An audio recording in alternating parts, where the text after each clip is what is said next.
Magandang araw po sa lahat at syempre samahan nyo ako ngayong araw.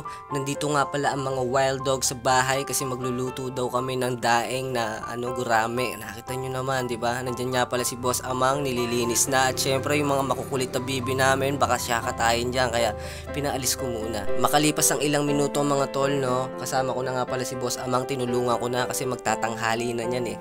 Kita nyo naman, di ba? Swabe lang, swabing lutuan lang. Mabilisan lang to mga tol, no? At syempre, andyan tinitimpla ko na, nilagyan ko ng bawang, kamatis, ay hala pala.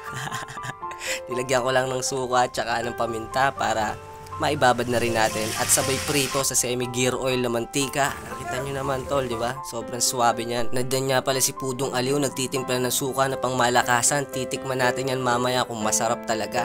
At syempre, mabilis ang prito lang mga tol, no?